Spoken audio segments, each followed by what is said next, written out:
Today I researched how much attention Alphabet actually controls. How much of our human attention collectively does it control? So Alphabet has billions of active users. It has multiple services that have crossed the billion monthly active user threshold. For instance, we have YouTube with 2.7 billion monthly active users, Google Search with 4 billion active users, Google Ad Network 4 billion, Gmail 1.5 billion, Maps 1 billion, Android 3 billion, Chrome 2 billion, Google Drive and Photos each over 1 billion, Google Gemini hundreds of millions of monthly visitors already and growing rapidly. This is probably the fastest growing segment of Google, but it currently doesn't control a lot of attention hours. So what do I actually measure here? So in my opinion, maybe I first give you the idea of this talk. So I have been investing in Alphabet for a couple of years, on and off, because sometimes I have shifted capital to Tesla as well and Nvidia, and but I'm considering building a position with Alphabet once again. So already years ago I had this. I really understood Alphabet as an attention harnessing company. So it's like these are the human brains, we are the human brains collectively, and it kind of controls our attention. This is everything Alphabet does focuses on controlling a bigger and bigger share of our collective brains. So it wants to increase the number of brains it controls to billions of brains, right? And it wants to control the share of the day it controls by each service expanding its reach. So for instance, YouTube giving us more and more videos, so we stay longer and longer time, and it increases this share. And in order to understand this, it deploys services such as Google Analytics, and it opened up Google Analytics to the world, so we all see it. Like, it's very obvious if you just look that Google follows this strategy of harnessing more and more attention, controlling more and more attention. And most people completely underestimate the power Google has as compared to other tech giants, and also as compared to most other companies. They completely underestimate that Google still has like a monopoly position in the world, and it's an excellent business if you want to benefit from change. And I think in the future they will do very well because of it.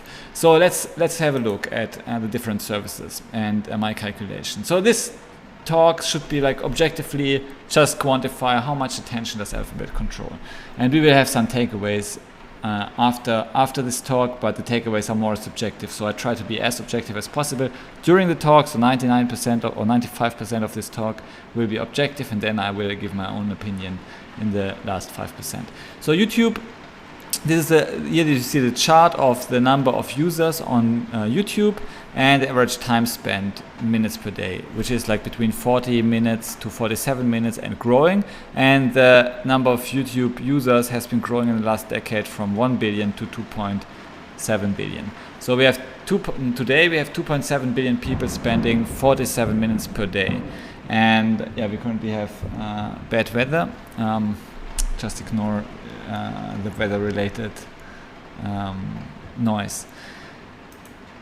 So the annual attention of YouTube, attention hours, currently is roughly 770 billion hours per year they control, right? This is the amount of attention we as humanity give Google, put into Google, YouTube, for instance, every single year. And of course there is an averaging going on, so sometimes we just like watch a video but not completely spending all of our attention on the YouTube video. Maybe we watch it while we are working, so only say 20% or so of our total attention goes into the video, but still the YouTube video would control some of our mind share.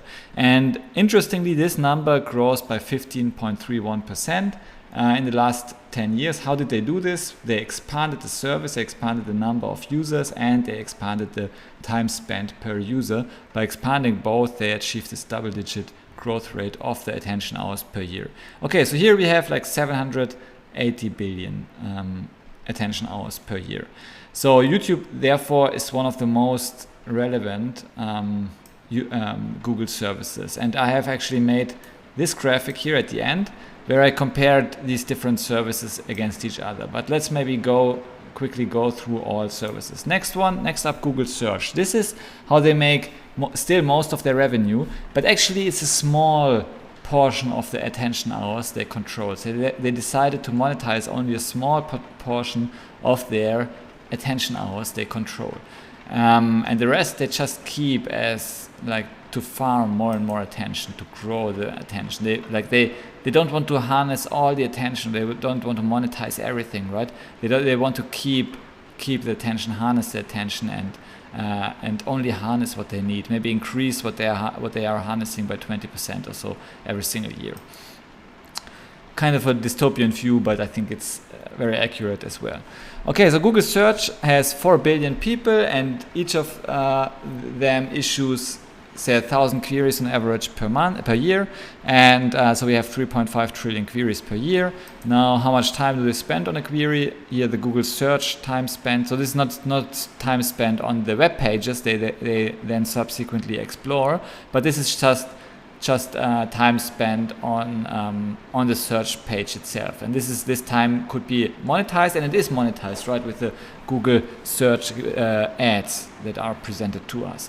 And so we can, like, based on some statistics I found, we spent on average 14.75 seconds on the Google Search result page. So we can calculate the annual attention hours as the number of searches times the average time per search.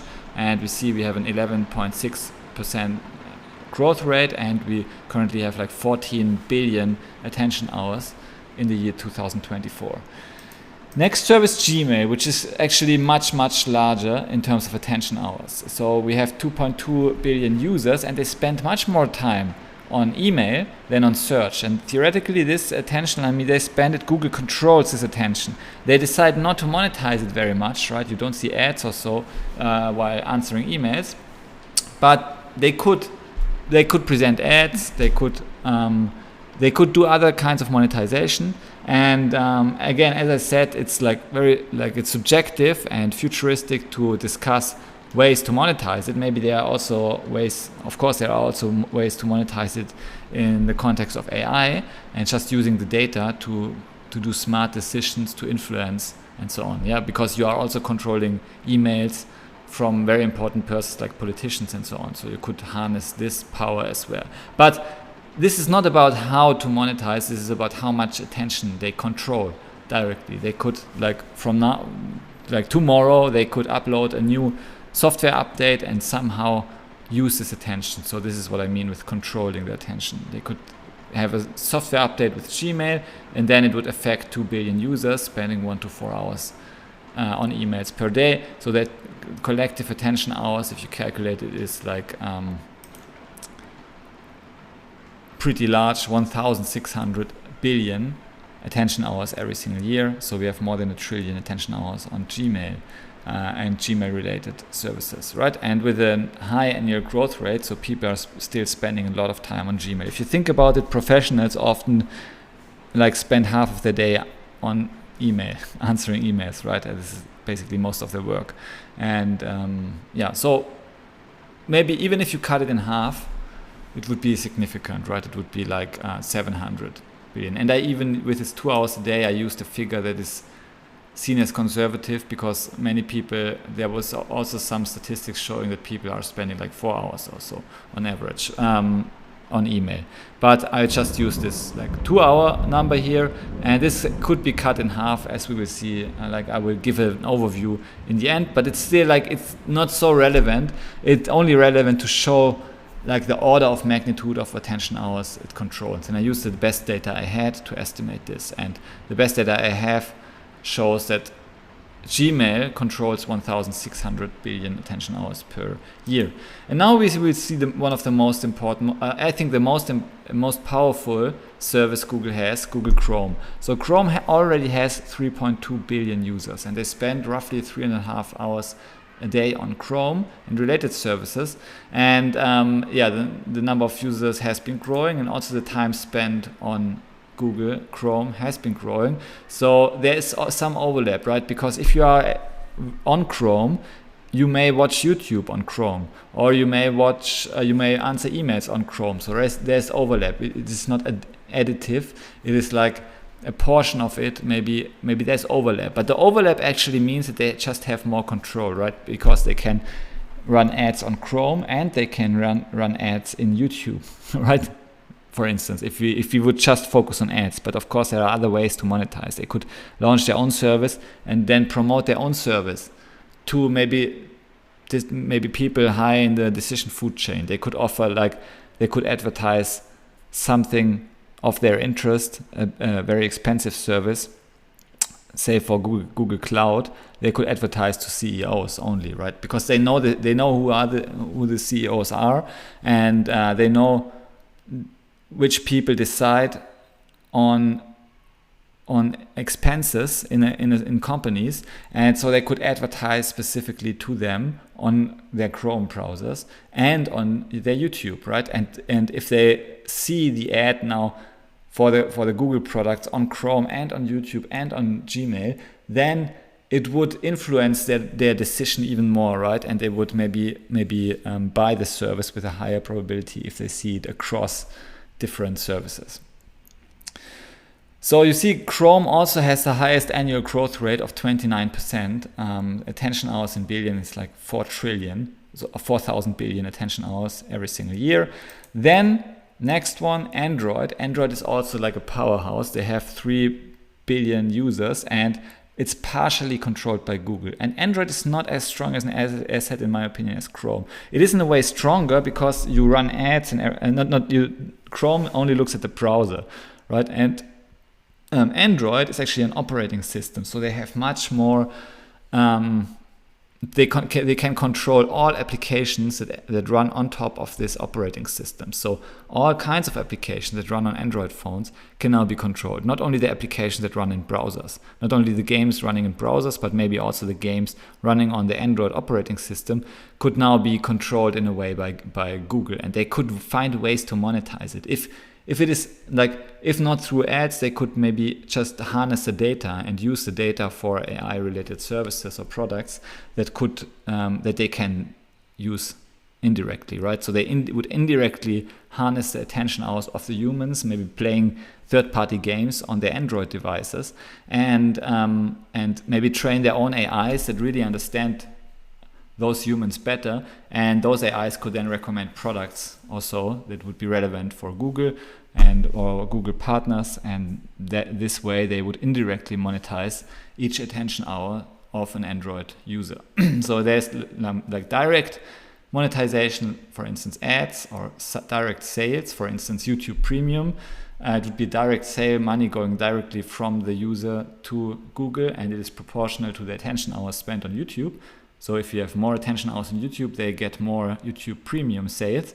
But then there's also indirect ways of monetizing the attention. The indirect ways, primary indirect way would be AIs, right? And AI services. If you have the better AI, if you have the AGI, this is maybe the ultimate superpower in the decade to come. And it can be worth a lot, right? It will be worth a lot to control the AI, and monetarily and in terms of raw power. Okay, so time spent on smartphone has also been increasing. Not only the number of users has been increasing, but the time spent per user has also been increasing. So that Android attention hour was also has seen an insane growth rate, compound annual growth rate in the last 10 years of 23.64%. And we are already at like 6,000 attention hours. So this is like the Android, the operating system, controls most attention hours, and it directly, like, make no mistake, it directly controls the attention of the people using it, because they watch, they look into their screen. Maybe they have their earpods in and they listen to whatever the device says. And of course they cannot do arbitrary stuff, because then there would be competition.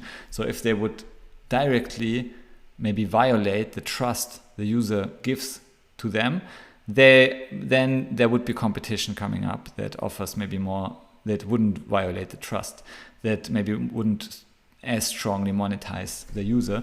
But if they find subtle ways of monetizing without significantly impacting the user experience, then it can be done, and it will be done, and it is being done in the last 10 years. And it will remain to be. Okay, now let's have a look at a few other smaller assets that are not so powerful. Google Maps, so they have 1.6 billion users, but they spend only on average, say, 5 minutes per day, and the annual growth rate has also been insignificant. So it doesn't have a huge impact on the attention hours they control. Then the Google Ad Network, for instance, Google AdSense, we have 5 billion web surfers or web visitors to various Google sites, and here you see the top 50 multi-platform properties, and the number one property is Google sites. So which means that they control, basically through Google AdSense, they reach 100% of the web traffic, essentially, right? Because every visitor, every person using the internet directly or indirectly consumes Google Ads due to the third-party integrations. For instance, if you watch YouTube, you use Google Ads. If you browse a blog that runs ads on it, you see Google Ads, and those are controlled by Google. If you play a game on your Android phone or your Apple phone, and the game monetizes through advertisements, then those advertisements are powered by Google usually. So AdSense is integrated into basically every web property, and this way, a portion of your attention, if you play a game, or maybe your son or daughter plays a game, and they spend their attention on the game, then a portion of this attention goes to the ads, and those ads are powered by Google as well. So a portion of it goes to Google for sure. Portion of the attention.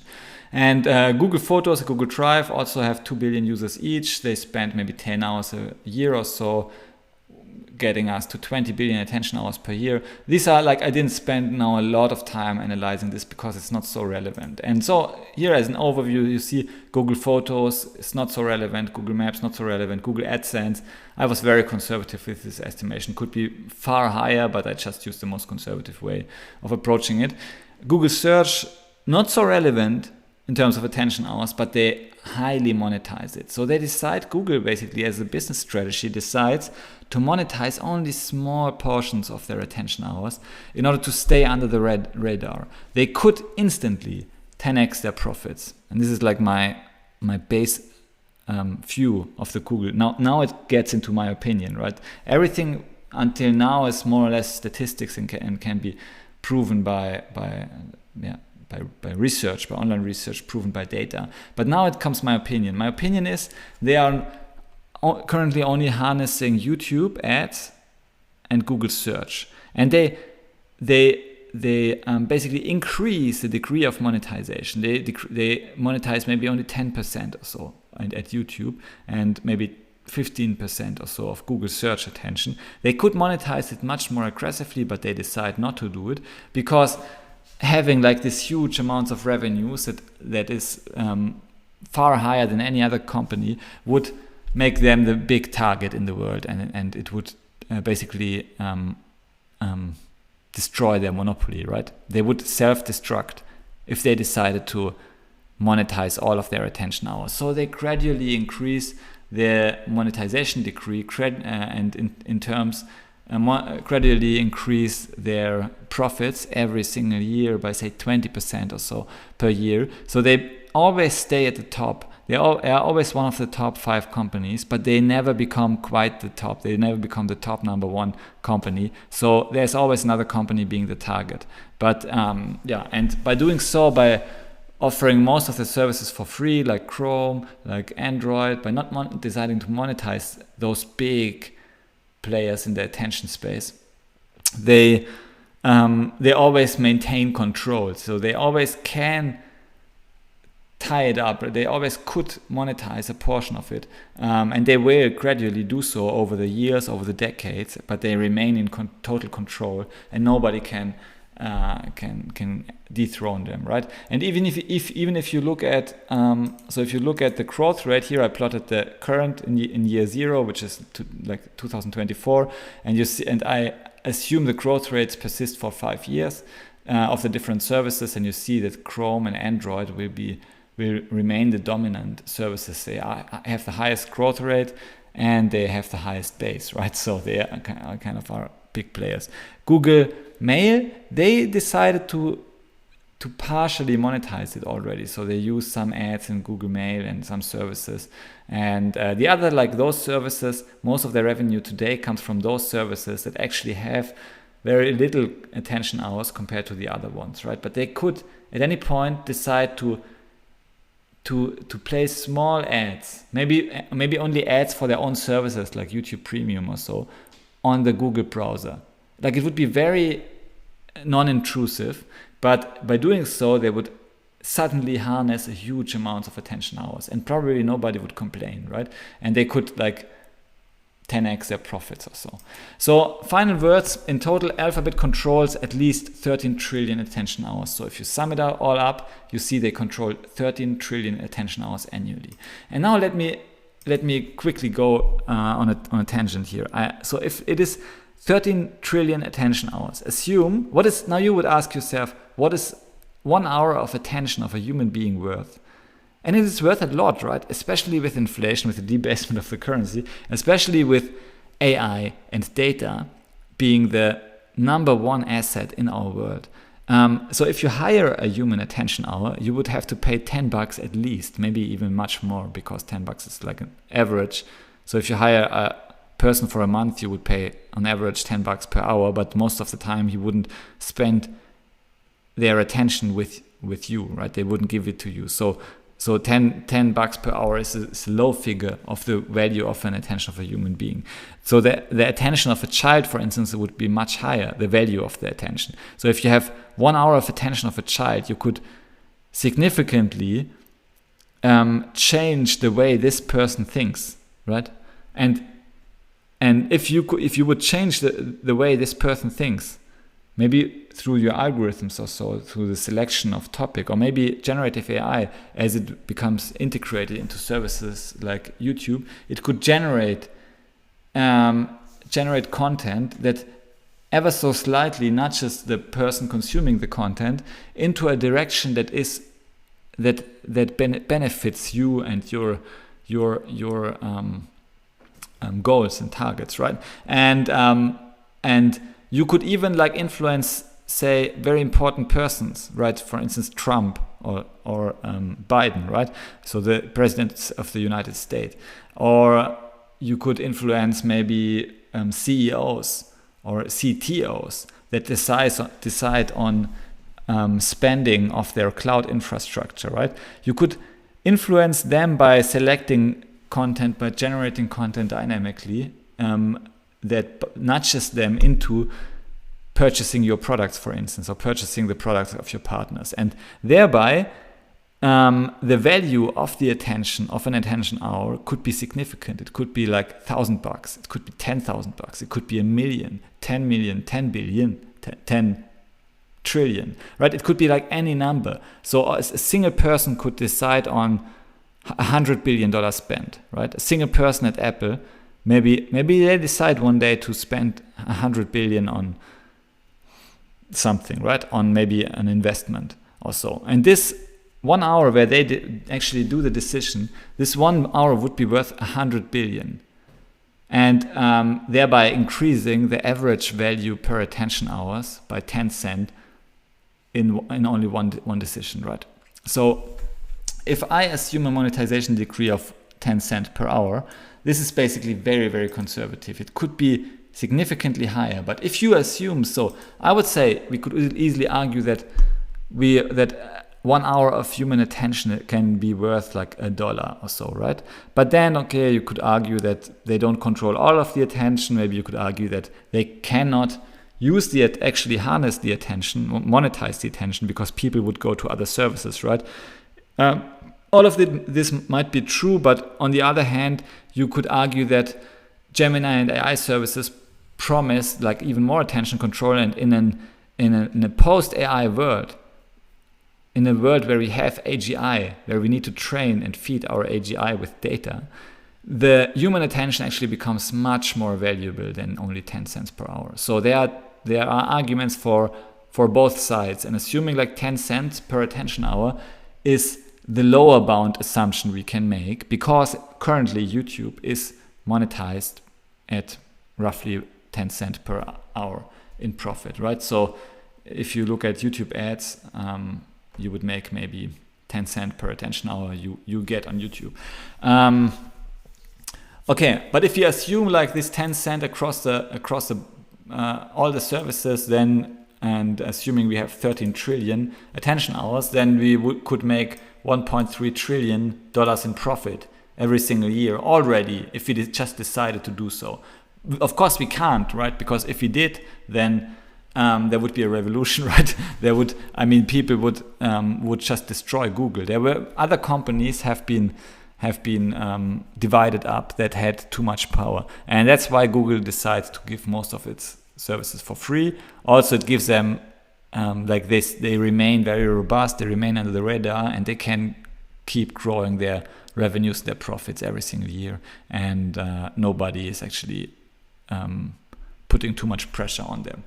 And they remain in control, right? Because they can focus on building this attention. If you offer your services for free, if you don't monetize them, of course people will flock to your services. So you keep control of the attention. You are always in control. It's a very smart business strategy that they follow. And and if they would make like a 1.3 trillion profit annually, and again they could do so overnight. This is my thesis now. They could 15x today's profit of 73 billion. So 73 billion to 1.3 trillion is roughly 15x. So of course, if they would do a 15x in profits, the stock price would go from say $150 or so, maybe $190 to say 200. 15x is like to 3,000. So the stock could explode. Of course, they will gradually increase their profits by say 20% or so per year. This is what they did historically in the last 2 decades, and my prediction here now is that they will continue to do so over the next 2 decades, just increasing their profits by 20% every single year, increasing the monetization degree, chilling out and flying under the radar. And as they gradually increase their profits by 20% or so per year, they remain one of the top companies, but always not just the top companies, right? That has a big target on its back. Okay, thanks for your attention on YouTube, on a Google service. I appreciate having you here. I appreciate every single Finxter member. My goal with the Finxter platform is to keep you on the right side of change, to give you some alpha so you can maybe make better decisions toward your future. And yeah, if you appreciate this, give me a like and subscribe to the channel.